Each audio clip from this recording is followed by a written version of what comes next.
आज का सेशन बहुत ही इम्पोर्टेंस वेरी इम्पोर्टेंस है, समझ गए। आप लाइफ में इसे नहीं भूल जाइएगा, सब कुछ भूल जाइएगा लेकिन यह कंसेप्ट आप लोग कभी नहीं भुलाइएगा, ठीक है। देखिए दोस्त, जब हम क्लास 10 में पढ़ते थे ना, तो अवतल दर्पण द्वारा बने प्रतिबिंब जो होता है 6 स्थितियां होता था, ये बहुत भारी लगता था। वो समझ में नहीं आता था कि हम लोग कैसे याद करें। यहाँ से लॉन्ग क्वेश्चन नहीं आता है, आपका ऑब्जेक्टिव में 1 से 2 क्वेश्चन आता है श्योर। पर ईयर आपके बिहार बोर्ड पेपर में एक क्वेश्चन पूछा जाता है, तो हम आपको ऐसा बताएंगे कि जिंदगी में नहीं भूलिएगा, समझ लीजिए। ऐसा आपका एक कॉन्सेप्ट हम आपको बताने जा रहे हैं, तो ध्यान दीजिएगा। चलिए, मार्कर मिल गया, समझेंगे। एक चीज पहले आप लोग याद रखेंगे, ठीक है। क्या लिखा है? अवतल दर्पण द्वारा विभिन्न प्रकार के प्रतिबिंब का निर्माण, यानी स्थिति, जो 6 प्रकार के आप लोग स्थिति याद रखते हैं, उसी चीज को हम इसमें समझेंगे। तो समझिए, सबसे पहले यहाँ पर समझिए क्या लिखा है। यहाँ पर लिखा है, ध्यान देंगे, जब वस्तु, देखेंगे विद्यार्थी, जब वस्तु अनंत पर हो, जब वस्तु का हो अनंत पर, यानी इनफिनाइट पर हो, तो उसका प्रतिबिंब फोकस पर बनता है। कहां बनता है? फोकस पर बनता है, ठीक है। इस चीज को याद रखें, ये चीज पहले याद रखें, इसके बाद सब आपको याद होगा। कैसा बनेगा? तो वास्तविक उल्टा, वास्तविक और उल्टा बनता है। यानी जब वस्तु कहाँ हो? अनंत पर हो, तो फोकस पर बनता है। कहाँ बनता है? फोकस पर बनता है ना जी। और वस्तु से छोटा बनेगा। वस्तु से कैसा बनेगा? छोटा बनेगा। अब आपको याद करने की जरूरत नहीं है, ध्यान दिया। अब देखिए, अब वस्तु को आप अनंत पर रखे थे। कहाँ रखे थे? अनंत पर। अब वस्तु को आप अनंत और सी यानी फोकस पर रखिए। तो देखिए 2 नंबर में यहाँ पे स्थिति देखिए, यानी इन्फिनाइट और सी के बीच, इन्फिनाइट और सी के बीच। तो ये वस्तु देखिए यहाँ पर रखें, यानी सी पर और अनंत के बीच रखें, तो ये वस्तु यहाँ बन जाएगा। कहाँ बन जाएगा? यहाँ बन जाएगा, समझे। यानी सी और एफ के बीच, देखिए यहाँ तो लिखा है सी और एफ के बीच, यानी फोकस और वक्रता के केंद्र बोलिए, या वक्रता केंद्र या फोकस के बीच। कैसे?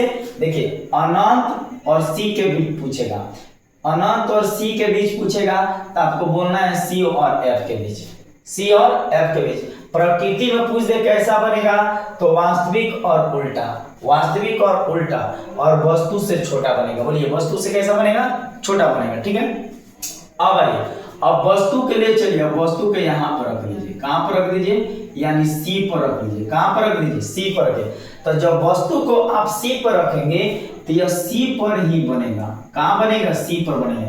यानी वस्तु का जब सी पर रखा जाता है, तो सी पर ही बनता है। और कैसा बनेगा? उल्टा बनेगा और बराबर बनेगा, एक जैसे बनेगा, ठीक है। तो ये भी जान लीजिए। देखिए, अब याद रखिए, अनंत पर रखे तो एफ पर बना, अनंत पर रखे तो कहाँ बना? फोकस पर बना। और अनंत और सी के बीच रखे तो सी और एफ के बीच। बोलिए, अनंत पर रखे तो फोकस पर, बोलिए अनंत पर रखे तो फोकस पर, अनंत और सी के बीच रखे तो सी और एफ के बीच, सी और एफ के बीच, ठीक है। और सी पर ही लाकर रख दीजिए, तो सी पर ही बन जाएगा। कहाँ बन जाएगा? सी पर बनेगा। और ये चीज आपको वास्तविक, उल्टा और वस्तु से छोटा बनेगा, ठीक है।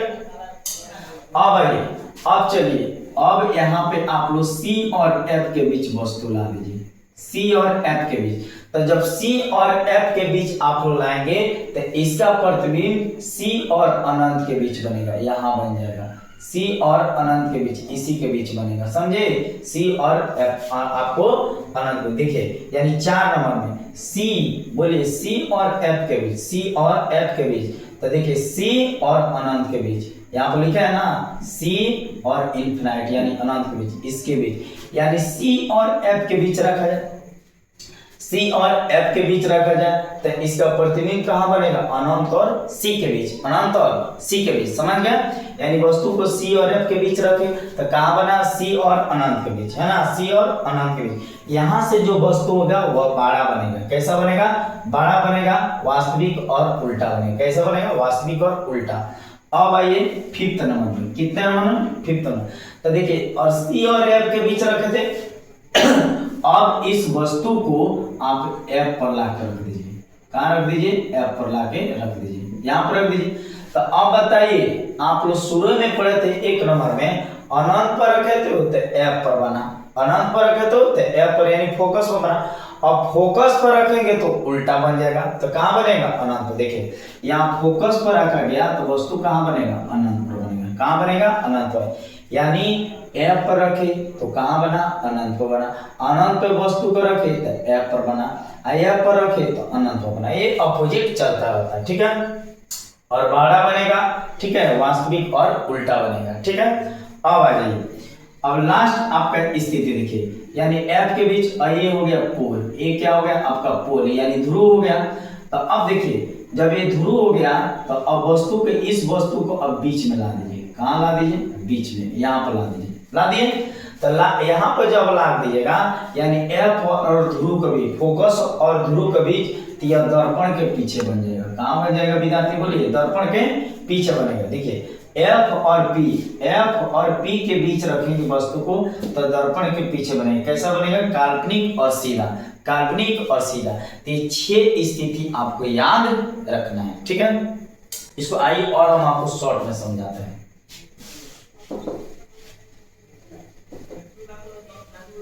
एक बार और समझ लीजिए, कभी नहीं भूल पाइएगा। चलिए यहाँ देखेंगे, ये हो गया आपका अवतल दर्पण। कौन सा दर्पण? अवतल दर्पण हो गया विद्यार्थी। ये देखिए, ये हो गया आपका P यानी ध्रुव हो गया, ये हो गया आपका F और ये हो गया आपका C, और यहाँ से आपका अनंत हो गया। यहाँ पर क्या हो गया? आपका अनंत, यानी अनंत बने इन्फिनाइट हो गया। क्या हो गया? इन्फिनाइट। चलिए हम पहले स्थिति को देखते हैं, ठीक है। आप लोग इसे गौर से देखेंगे। अगर वस्तु को इन्फिनाइट पर रख दे, कहां पर रख दे? इन्फिनाइट पर रख दे, ठीक है। यही आपसे पूछेगा, ध्यान दीजिए। अगर वस्तु के इन्फिनाइट पर रख दे यानी अनंत पर रख दे तो इसका प्रतिबिंब एफ पर बनेगा। बोलिए, अगर वस्तु को अनंत पर रखा जाए तो इसका प्रतिबिंब कहां बनेगा? फोकस पर बनेगा। कहां बनेगा? फोकस पर बनेगा। समझ गए? अब वस्तु को घसकाइए और वस्तु को हम ला दिए यहाँ पर, ध्यान देंगे, ये वस्तु को ला दिए हम यहाँ पर, यानी आप कहिएगा इन्फिनाइट और सी के बीच, इन्फिनाइट और बोलिए अनंत और सी के बीच, अनंत और सी के बीच। तो यह वस्तु का प्रतिबिंब यहाँ बन जाएगा। कहाँ बन जाएगा? यहाँ बन जाएगा, ठीक है, यहाँ बन जाएगा। यानी सी और एफ के बीच, बोलिए सी और एफ के बीच, यानी अनंत और सी के बीच रखें तो सी और एफ के बीच, उल्टा बन नहीं रहा, ठीक है। अब चलिए तीसरा स्थिति आप लोग याद रखें। अगर वस्तु को आप सी पर ही रखिएगा तो इसका प्रतिबिंब सी पर ही बनेगा। बोलिए, अगर वस्तु को सी पर रखा जाए तो इसका प्रतिबिंब कहाँ बनेगा? सी पर बनेगा। समझ गए? और कैसा बनेगा? बराबर बनेगा और उल्टा बनेगा। यानी वस्तु को आप यहाँ पर ला कर रखे थे यहाँ पे, तो इसका प्रतिबिंब ऐसे ही बन जाएगा, ठीक है। अब चलिए 4th नंबर स्थिति समझिए, सी और अनंत के बीच। अब देखिएगा, अब यहाँ पे आप समझिए, सी और एफ, यानी सी और एफ है, यानी अब वस्तु को आप यहाँ पर ला दिए, यानी वस्तु को आप ला दिएगा सी और एफ के बीच, तो इसका प्रतिबिंब सी और अनंत के बीच, सी और इनफिनाइट के बीच। बोलिए सी, यहाँ सी और एफ के बीच रखे, सी और एफ के बीच रखे, सी और एफ के बीच रखे, तो इसका प्रतिबिंब सी और अनंत के बीच, सी और अनंत के बीच। उसी तरह 5th नंबर समझेंगे। अगर वस्तु को एफ पर रख दिया जाए, कहां पर रख दिया जाए? फोकस पर रख दिया जाए। चलिए वस्तु को हम कहां पर रख दिए? फोकस पर रख दिए, तो इसका जो प्रतिबिंब अब बनेगा इनफिनाइट, यानी अनंत पर बनेगा। देखिए अनंत पर वस्तु था तो एफ पर बना था, अब एफ पर रख दिए तो कहां बना? अनंत पर बना। कहां बना? अनंत पर, यानी एफ पर रखे तो अनंत पर। यही पूछेगा आपसे, आपको गुण वगैरह नहीं पूछेगा, प्रकृति। और लास्ट समझिए, अगर वस्तु को एफ और पी यानी फोकस और पोल यानी ध्रुव के बीच रख दिया जाए, फोकस और ध्रुव इसी के बीच में वस्तु को रख दिया जाए, इसी के बीच वस्तु को रख दिया तो यह दर्पण के पीछे बनेगा। कहाँ बनेगा? यहाँ पर समझिए, दर्पण के पीछे और सीधा बनेगा। अब बताइए यह चीज आपको याद हुआ कि नहीं? कभी नहीं भूलिएगा, कभी नहीं भूलिएगा। ये धीरे धीरे वस्तु घसकता रहता है और इसके आगे वाले में प्रतिबिंब बनता रहता है। यही माइंड सेटअप कर लीजिए। यह वीडियो आप लोगों को कैसे लगा प्लीज आप लोग लाइक और कमेंट और इस चैनल को सब्सक्राइब करना ना भूलें। मिलते हैं नेक्स्ट टॉपिक में, तब तक आप सभी को जय हिंद।